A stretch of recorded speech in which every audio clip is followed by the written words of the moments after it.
ఏ విషయమైనా ఆచి తూచి అడుగులు వేయమని పెద్దలు సలహా ఇస్తూ ఉంటారు. అన్నీ మనకు తెలుసని అనుకోవటంలో తప్పకుండా ఇబ్బందులు ఉంటాయనేది పై మాటకు అర్థం. మరీ ముఖ్యంగా ఉన్నత స్థానంలో ఉన్నవారు, ప్రముఖులు ఈ మాటల్ని చాలా బలంగా ఫాలో అవుతుంటారు. కానీ ప్రస్తుతం ఓ ఎమ్మెల్యే పరిస్థితి మాత్రం ఆ మాటలను ఫాలో అవ్వటం లేదనేలా ఉంది.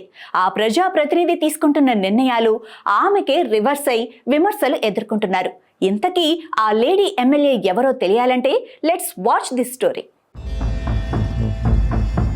కులం, మతం అనేవి సమాజంలో చాలా డెలికేట్ అంశాలు. ప్రజల మనోభావాలకు సంబంధించిన ఈ విషయాల్లో ఆచితూచి వ్యవహరించాలి. ప్రజాప్రతినిధులు, ప్రముఖులు ప్రజలను ప్రభావితం చేయగలవారు కాబట్టి మరీ ముఖ్యంగా జాగ్రత్తగా ఉంటూ ఉంటారు. కానీ ఎరక్కపోయి ఇరుక్కున్నట్లు గుంటూరు పశ్చిమ ఎమ్మెల్యే గళ్ళా మాధవి వ్యవహారం మారుతోంది. తానొకటి చేయబోతే మరొకటి జరిగినట్టు ఇస్కాన్ సభ్యుల వ్యవహారంలో ఎమ్మెల్యే విమర్శలు ఎదుర్కొంటున్నారు. ఉమ్మడి గుంటూరు జిల్లాలో ఏకైక మహిళా ఎమ్మెల్యేగా గళ్ళా మాధవి విజయం సాధించారు.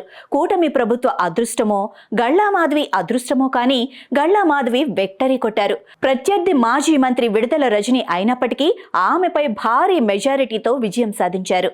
ఉమ్మడి గుంటూరు జిల్లాలో ఏకైక మహిళా ఎమ్మెల్యే కావటంతో సీఎం చంద్రబాబుతో పాటు మంత్రి నారా లోకేష్ దగ్గర కూడా మంచి పేరు తెచ్చుకున్నారు. నియోజకవర్గ అభివృద్ధిలో భాగంగా అనేక అంశాలపై దృష్టి పెడుతున్న మాధవి పలు విషయాల్లో మాత్రం ఎదురుదెబ్బలు తగిలించుకుంటున్నారు.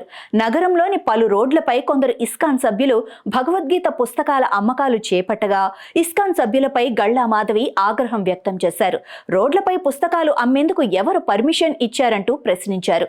దీనిపై ఇస్కాన్ సభ్యులు సైతం అదే రేంజ్లో బదులిచ్చారు. తాము బంగ్లాదేశ్లో లేము, ఇండియాలోనే ఉన్నాము అంటూ సమాధానం చెప్పారు. ఈ వీడియో వైరల్ అవ్వటంతో మాధవి వారితో ప్రవర్తించిన విధానంపై విమర్శలు వచ్చాయి. హిందూ సంఘాలు సైతం ఈ ఘటనపై తీవ్ర అభ్యంతరాన్ని వ్యక్తం చేశాయి. ఈ ఘటనపై గుంటూరు వెస్ట్ ఎమ్మెల్యే గళ్ళా మాధవి వివరణ ఇచ్చారు. రాజకీయంగా ఎదుగుతున్న సమయంలో తనను ఇబ్బందులు పెట్టాలనే కొందరు కావాలని తన సంభాషణను వక్రీకరించినట్లు చెప్పారామె.